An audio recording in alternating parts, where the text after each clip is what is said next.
In late March 1945, 22,000 American and British airborne troops filed into transport planes and gliders to parachute or land on the east side of the Rhine River in Germany. Within hours, nearly 1,000 of them were dead and several thousand had been injured, a mere 6 weeks before World War II ended in Europe. Codenamed Operation Varsity, it was the last large-scale Allied airborne assault of the war, or perhaps of any war, given the advanced state of today's warfighting technology.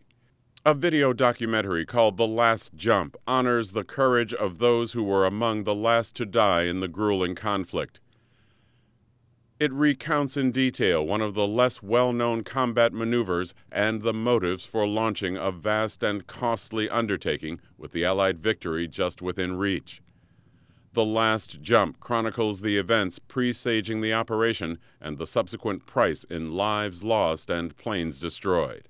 The remaining, now aged survivors recall their harrowing experiences and consider what might have been a military folly to placate the egos of the leaders who planned it.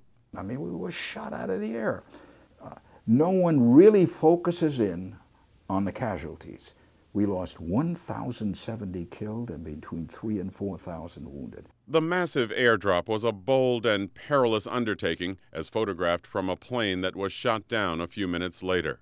New transport planes with 2 doors allowed twice as many parachutists to jump at the same time. Some got tangled in each other's chutes as they descended. The greater concentration of paratroopers made them easy targets for German ground fire. Smoke released by Allied forces already crossing the Rhine obscured landing and drop zones.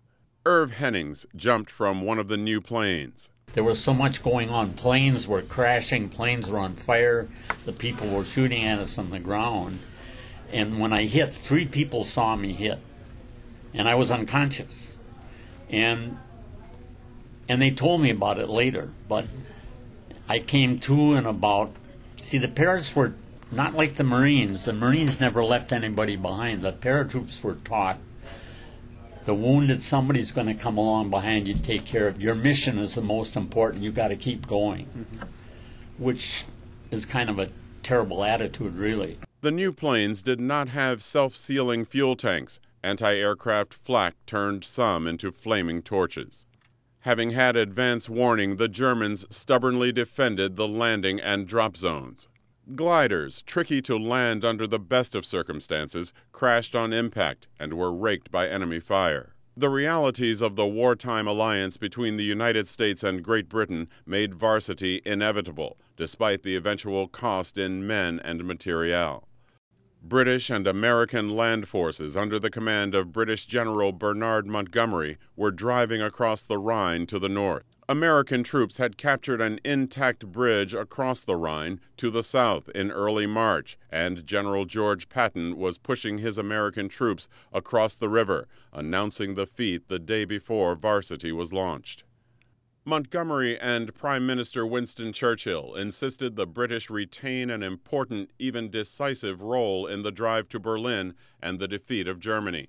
Montgomery had created a role for paratroopers and glider infantry in his grand design to cross the Rhine.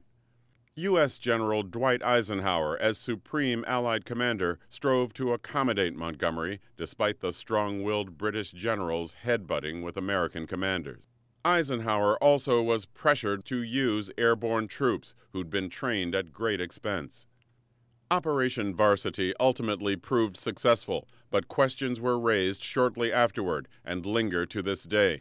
Those questions will be examined by American, British, and German military experts in this history of Operation Varsity. Remaining participants of the Last Jump from the British 6th and U.S. 17th Airborne Divisions, the men who bore the consequences of the military rivalries and strategic decisions, will recount their memories.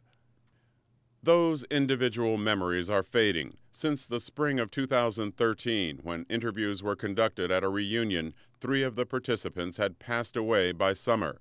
This trailer seeks funding support for the film project to pay tribute to the service of the American and British veterans who participated in this massive and largely forgotten maneuver.